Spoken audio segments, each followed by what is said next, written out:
the top, baby, don't stop. You can have it. You can have it all. Let's go to the top, baby, don't stop. Love, joy, peace. Good life and family. We'll win success. Let's go.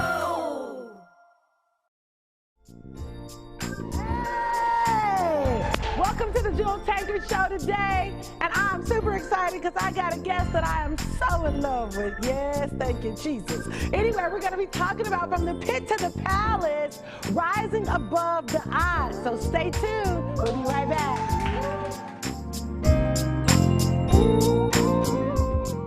Impact is digital. Impact is reaching. Impact is healing.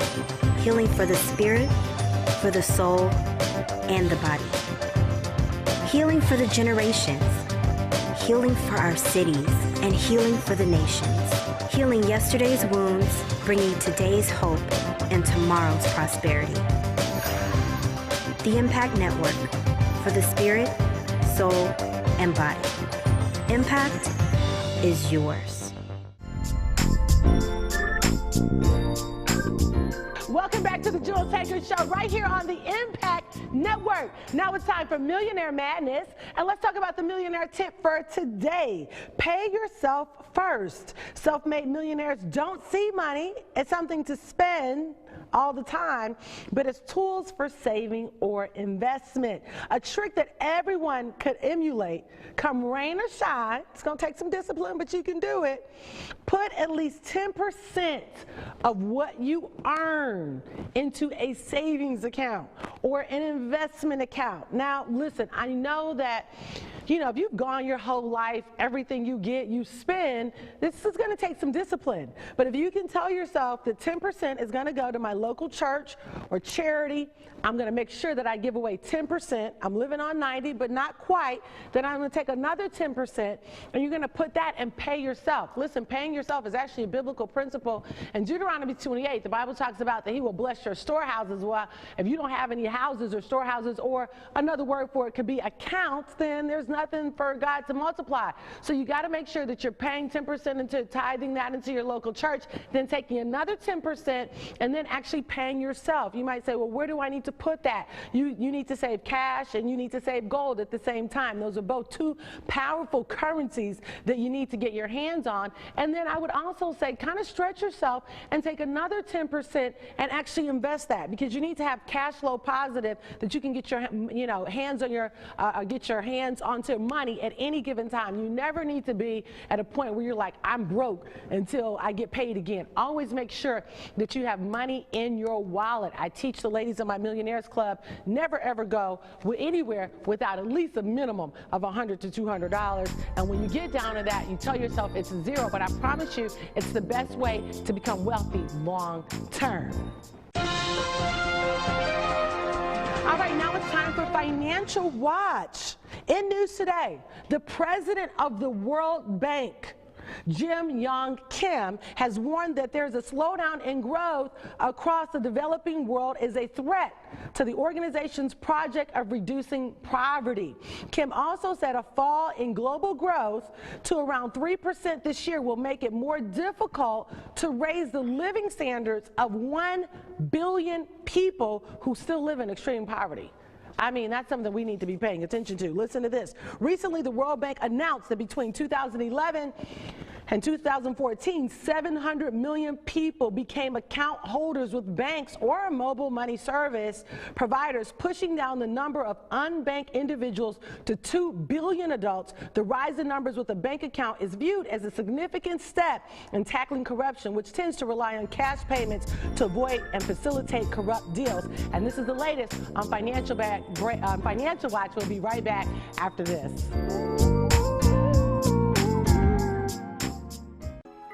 Congratulations to the Impact Network and its founders, Apostle Wayne T. and Dr. Beverly Y. Jackson, for now becoming the only African-American founded and operated international Christian TV network, bringing the gospel to Africa, including over 40 countries and 900 million viewers. We salute you.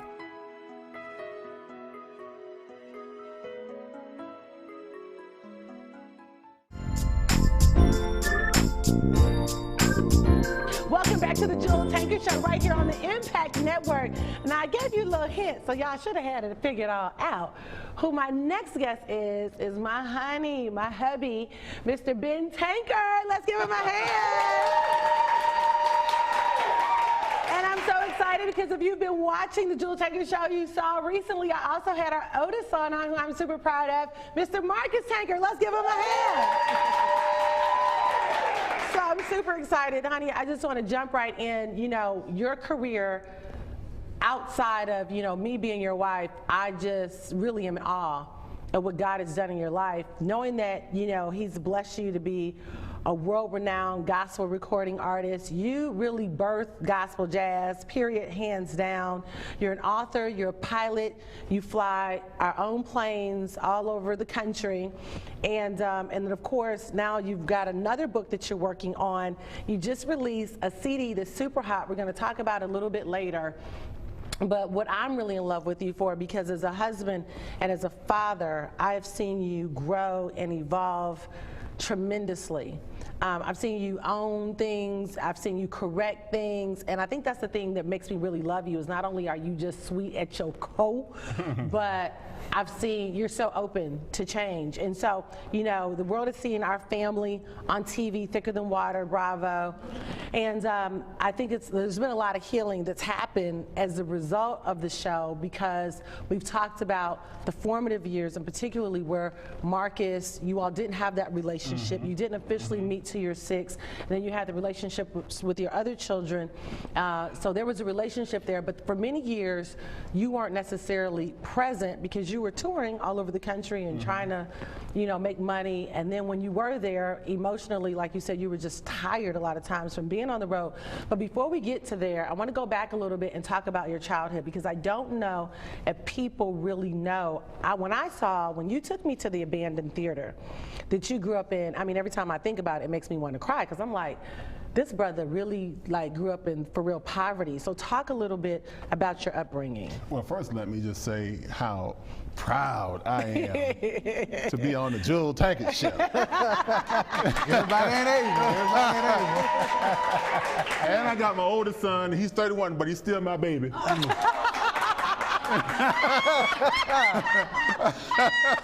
Help, Jesus, help God.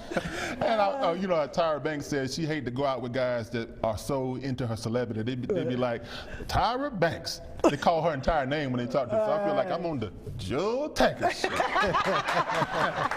But I'm so proud of you, baby. But you know, I was born in poverty, and we didn't have anything. You know, welfare peanut butter, powdered eggs, powdered milk.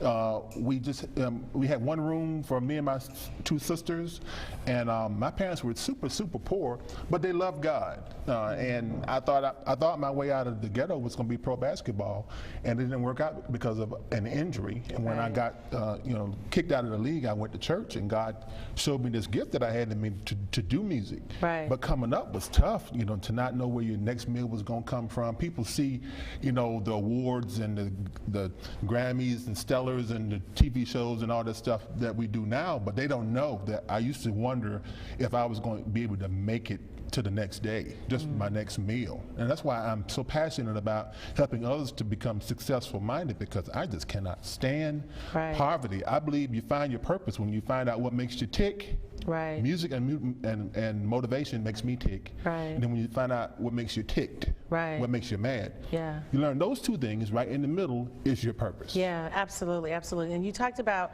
and I think, you know, just to go into it, because I want to paint a picture for them, because unless you share this, people would not know it, because you always smell good now. But it was so bad until that the kids named you Tankastank. Yeah, because I used to do shove chicken manure on a chicken farm, and my job was to go in at 3 and 4 in the morning and move all this mounds and pounds of chicken manure out of the way, so the people that collected eggs in this chicken farm wouldn't have to walk through poop. And I spent my whole childhood thinking that they threw this manure away. You know, I ended up having to go to school smelling stanky, but now I realize that God was just preparing me for now. Yeah. Because they use manure. They actually sold it in stores as fertilizer. Yeah. Yes. So evidently there's something about the contents of manure that makes stuff grow. Yes, yes. And so yes. whatever crap you go through in your life, if you process it right, it's just fertilizer for your miracle. Yes, come on somebody, yes. So that's so good. And so you grew past that. And I think, didn't Mama Tankard always tell you that where you were now is not who you were to be? Because there had to be some kind of dream life going on in order for you to not to fall into a depression. Everything starts with a dream. And Mom used to say that we are in the ghetto, but we're not of the ghetto. And God is going to get you out of the ghetto so you can come back to the ghetto to be a blessing. Yeah, that's awesome. That's awesome. And so let's talk about, because, okay, so you got out. We know you made it to the NBA, but didn't make it in the NBA. You got kicked out.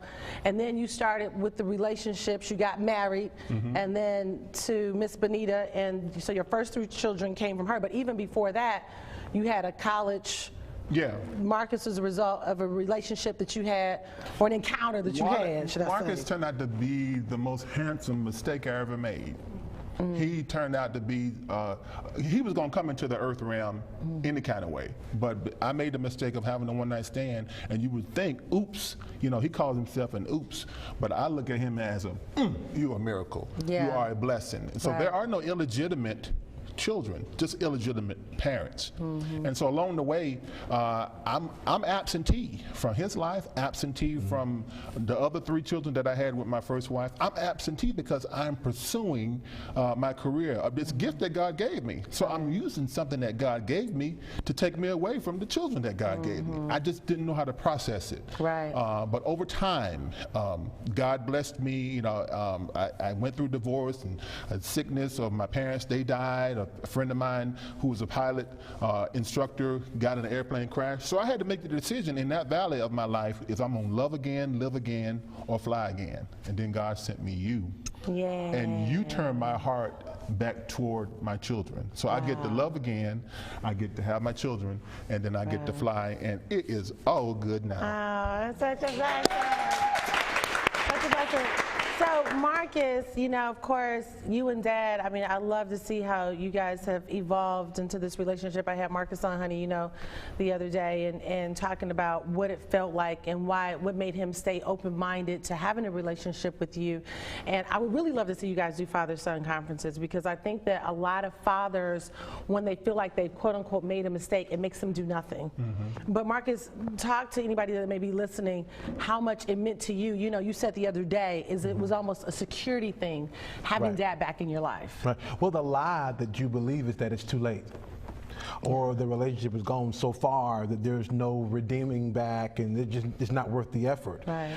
But you know, you need your father just as much as you would as an infant as you do as an adult. Right. So you know, just having Dad around now, and us, you know, my wife and I and Micah now being in his life, it just really makes for we use the word security at our family unit. So it's never too late. Right. That's so good. That's so good. So if you're a dad and you're watching that, it's never too late. You can pick up right where you are. Your children still need you right now, today, no matter how old they are. And we'll be right back after this break.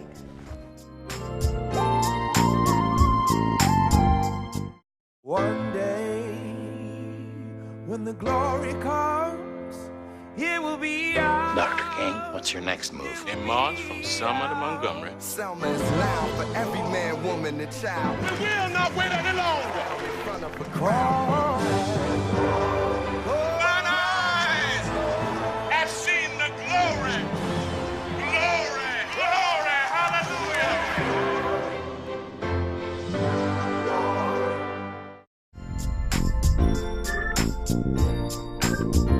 Welcome back to the Jewel Tankard Show, right here on the Impact Network. And I'm sitting here with my favorite person in the world, my honey. I'm so in love with him, so proud of him, Mr. Ben Tankard. Hi, baby. Girl, you have made an impact on my life. All right now, come on. Yes, Jesus. So, you know, I think our story is so cool because you know, how we met. I was actually at your concert. The funny thing is I actually got turned on to your music by my ex-husband. He's the one who was so in love with your music, and so God can use anybody. And so, of course, you know, we got a divorce. I'm living holy, believing God for my husband. I come to your concert. You up there doing your thing. I'm thinking, Lord Jesus, he's so fine. And then Lord. I see you in the audience, and I say, the Lord is my shepherd. I see what I want. Hey, Shonday, yes. Shonday, I see him in the sycamore tree. Come outside, I want to see. Well, listen, I thought, but I really did think you were looking at me.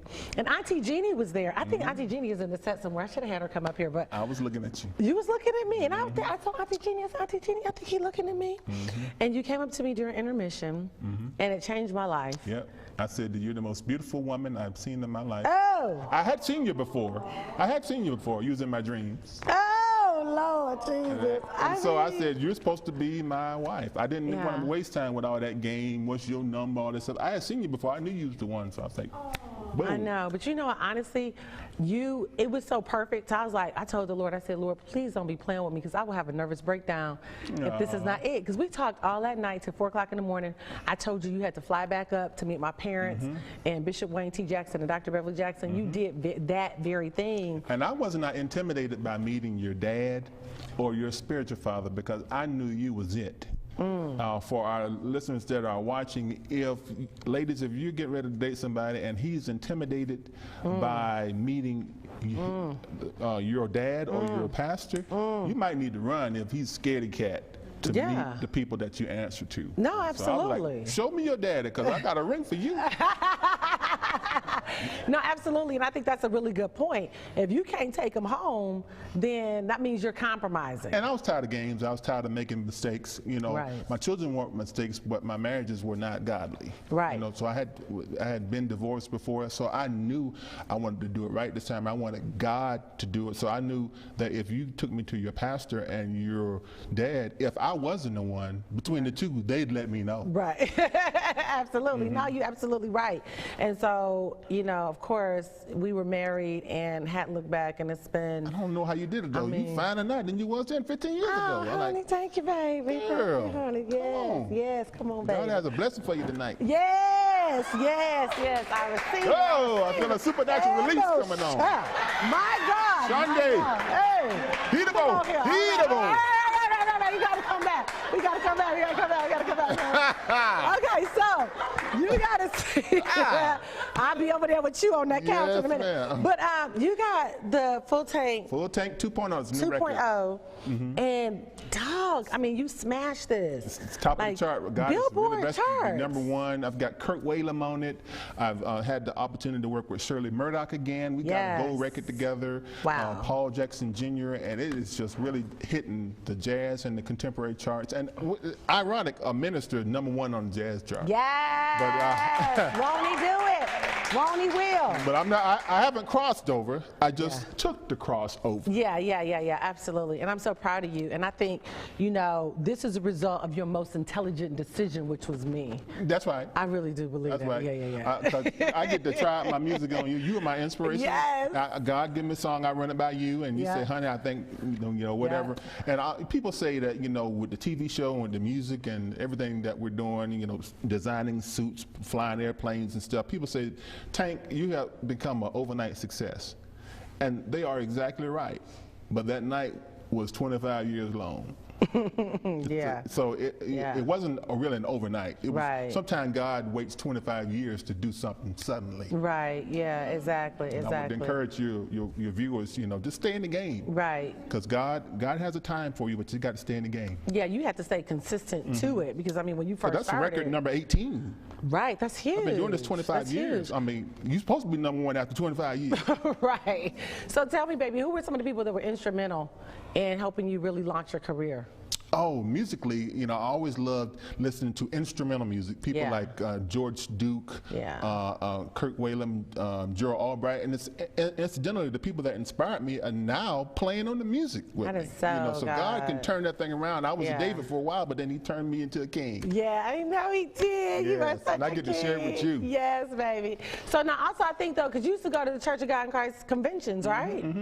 So in Maddie Moss Clark, yes, put you on the big midnight musical. Yeah. If you could get on this big midnight musical with Maddie Moss Clark, you would just pretty much be discovered. Right. And so I kind of my career grew up with the Clark sisters as my sisters. They just kind of embraced me, and they was like, Mama, put that big head boy on. He sound good. So Dorinda and all the girls, Karen and Jackie, thank you guys so much. They've always been in my corner. Yeah, absolutely. And then Bobby Jones has been, I think, a huge supporter. He put you on in the very beginning when nobody really knew your name. And that's the thing that I love about it, because I think you've done a good job at maintaining those long-term relationships. Like, in other words, you never forgot those people that put you on. And I think that's a big part of success. Like, when God does start raising you up, don't forget who the ones were in the very beginning who were responsible for laying the foundation for you. I saw a bumper sticker one time, honey, that said, people are the real estate. Yeah, that's it. No, absolutely. So you can't forget where you came from. No, you and you gotta be nice to everybody, because you don't know who's holding your miracle. Right. God favors you through people. People favor you. Yeah. But if you mean as all get out, then God's not gonna be able to bless you, because he uses people. Right, exactly. So tell me, what can people real quick expect from you on the 3rd? Oh, well, you know what? We can't talk about that. Anyway, never mind. What can people expect from you that's coming up that you can talk about? I'm working on a new book called The Full Tank Life. Oh. The Full Tank Life, which it really just takes my testimony and my experiences over my first 50 years on the earth, and I've got 100 left. Yes, you do. You know, but this first 50 years of life. So the book. The book talks about the full good. tank life. That's going to be so good. Yeah. Full tank life. All right, now we're going to the game part. Now, honey, I don't think you've have you seen anybody else do the game on the show yet? What are you talking about? I think you did. You saw it one time. Okay, but I have a question for you. So the game is, what would you do? Okay, I'm ready. All right. Tony Shade is his artist name. He's a 37-year-old father of 4 from Atlanta, Georgia, with a strong passion to pursue a singing career. Mr. Shade refuses to get a job right now because he says it's nothing but a huge distraction, and he needs to focus on furthering his singing career. Within the last year, he has booked only 2 singing jobs. If you were Tony Shade, what would you do? If I was Tony Shade, I would do exactly what Tony is doing. But Tony, if Tony wants to be successful, he don't need to be Tony Shade no more. Why? He needs to be Tony Different. So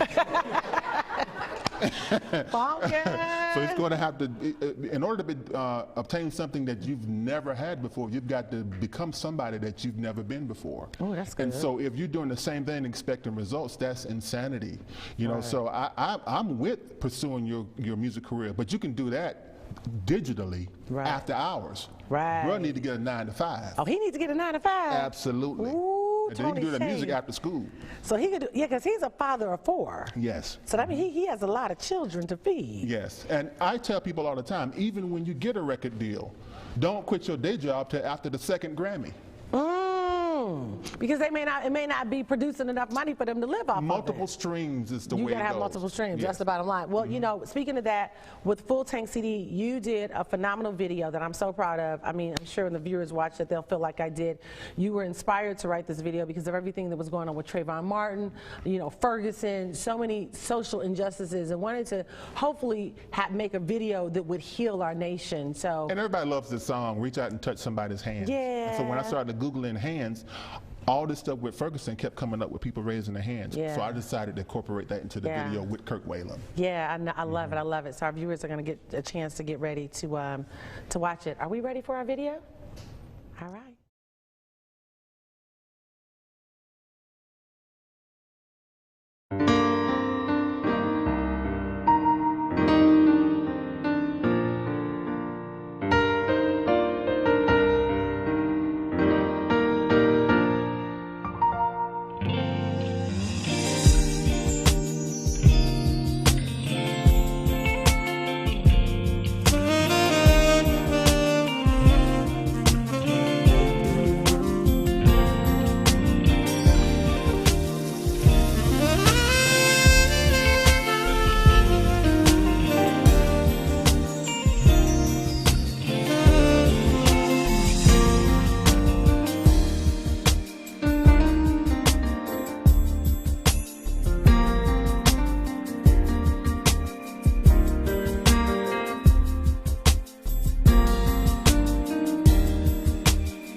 To the Jewel Tankard Show. Wasn't that video powerful? Hopefully it inspired you to think about how you can help heal our nation through showing love to every race and kind. All right, today on Reality Watch, let's rewind to 2 years ago when reality star of Duck Dynasty, Phil Robertson, openly made anti-gay remarks in a magazine interview, calling homosexuality as a sin. It created an uproar. Phil was even temporarily suspended from the hit TV show. Okay, so here's what I have to say about that.